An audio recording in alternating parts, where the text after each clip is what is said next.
Prestou o vestibular, não foi aprovado, tentou no próximo ano e novamente foi reprovado. Trabalhava de sol a sol, no escritório, sem ar-condicionado e com uma carga de trabalho que era para 4 ou 5 pessoas, mas ele fazia sozinho e ainda levava broncas do patrão, que o acusava de lerdo e negligente. Ainda tinha de aturar o único colega de profissão que dizia que ele era um sonhador, que falava demais e que nunca iria a lugar algum na vida.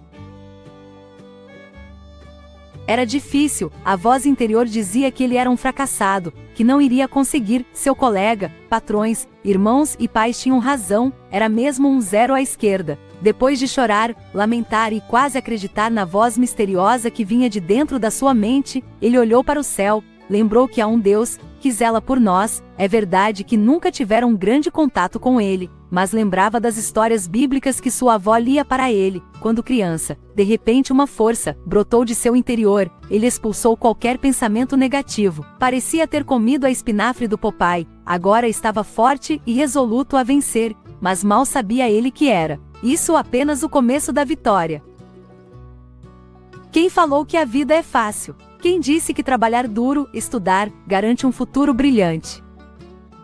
Rubinho, assim era seu apelido no sítio onde morava, nunca mais tinha ido ver seus pais e irmãos, e Jofre seu melhor amigo desde os tempos de escola. Na cabeça dele, só iria depois de ser bem-sucedido, coisa que ainda não havia acontecido, temia a chacota de seus entes. Mas, após ser aprovado na universidade, ele respirou fundo, pegou o ônibus e foi em direção a seu antigo lar. O que iria encontrar lá? Desceu no asfalto e tinha de andar a pé por 4 quilômetros, e assim foi. Chegando perto do meio-dia, ele estava de férias do escritório.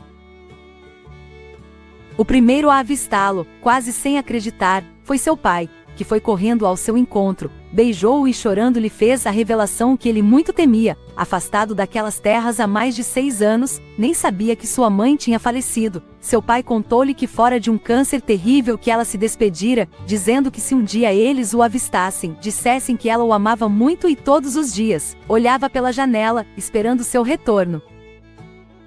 O pai não o acusou de nada, somente surpreendeu-se que o filho não viera para ficar, somente passar alguns dias. Seu quarto estava como deixará, até meio empoeirado. Os irmãos, assim que souberam de sua presença, custaram a vir. A primeira foi a sua irmã, o cunhado e os gêmeos, seus sobrinhos. Certo ar de estranheza, pareciam falar com um recém-conhecido. Os próximos chegaram juntos, eram os irmãos mais velhos, sem as mulheres e filhos. Um deles perguntou onde estava o carrão, e a esposa que dissera que traria quando fosse visitá-los. Em princípio, ficou sem jeito, mas depois sorriu e disse: ainda não os tenho, mas já estão a caminho.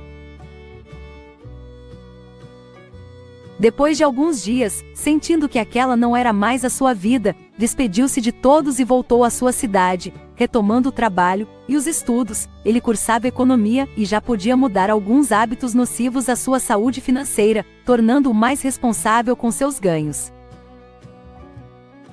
Chegou, enfim, o dia da formatura. Neste ele conheceu a esposa, que era mestre de cerimônia, fazendo com que toda a festa saísse conforme o desejado. Recebeu o diploma, muitos cumprimentos, seu pai, irmãos e sobrinhos estavam ali. Ele gabava-se em seu íntimo de ter sido o único da família a formar-se e ser graduado.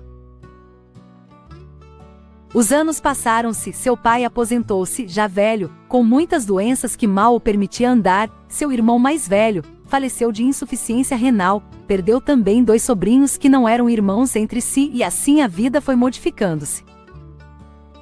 Ele ainda não tinha o carrão dos sonhos, sua esposa tinha um sério problema estomacal, que a afastara das atividades que exercia. Ele estivera desempregado mais de ano, o dono do escritório o demitiu, e quando pensou que trabalharia como economista, viu seu desejo ir por água abaixo. O relógio não para, trabalhava como corretor de seguros, tirava uma comissão, e quando pensava que ia sobrar grana para viver melhor, parecia escorrer pelos dedos e ficava esperando novamente o próximo mês. Quem sabe terei mais clientes, farei negócios melhores. Certo dia, ele só em casa, com o filho de 3 anos, começou a relembrar de sua infância e juventude. Parecia terrível, mas tinha lá seus encantos. O banho na cachoeira, a exploração da mata nativa, a conversa com os irmãos e amigos à beira da fogueira até altas horas. De repente ele se vê, que a vida que vivia não era exatamente aquela que sonhava. No coração ele sempre desprezou seus pais, irmãos e amigos pela vida rotineira e previsível que viviam. Mas a vida que ele vivia não era o ciclo que temia ser seu futuro, caso continuasse no sítio? Caindo em si disse: vou tirar uns dias e vou visitar os meus irmãos, e pai, tenho algo a fazer. Chegou lá, o pai estava muito mal, falava com dificuldade, dava alguns gemidos de dor, mas Rubens abraçou, chorou longos minutos e pediu um extenso perdão, reconhecendo seu egoísmo e crueldade, que no fundo achava-se melhor que eles e os desprezava tanto, que mesmo involuntariamente, desejava o mal para que toda a sua previsão a respeito deles fosse cumprida. Depois visita a cada irmão e os sobrinhos, pedindo igualmente perdão pelos julgamentos e palavras de afronta que proferira contra a sua família. Os sobrinhos disseram que cresceram com raiva o tio por aquilo que ouviam seu pai falar dele. Entre choros e perdões, ele pode voltar para sua casa, totalmente aliviado, sentindo-se livre e leve. Naquela manhã, o sol parecia brilhar mais, os pássaros cantavam mais afinados, as borboletas faziam uma dança aérea mais encantadora. Naquele dia fechou novos negócios, mais rentáveis. Chegou em casa, feliz, olhou para a esposa e o filho e pensou: como Deus é bom! Eu sou feliz, eu já sou rico, mas pouco tenho reconhecido isto. Parece que sempre vivi à mercê de sentimentos de necessidade e frustração, nunca valorizei o que realmente valia. No intervalo do outro dia, ele abre o notebook e vê que uma das ações que menos tinha expectativa havia disparado, e ele estava bem endinheirado. Ainda naquela tarde sua esposa liga e diz que a empresa que ele havia deixado um currículo o estava chamando, assim poderia trabalhar como economista da mesma e fazer palestras, ganhando por fora.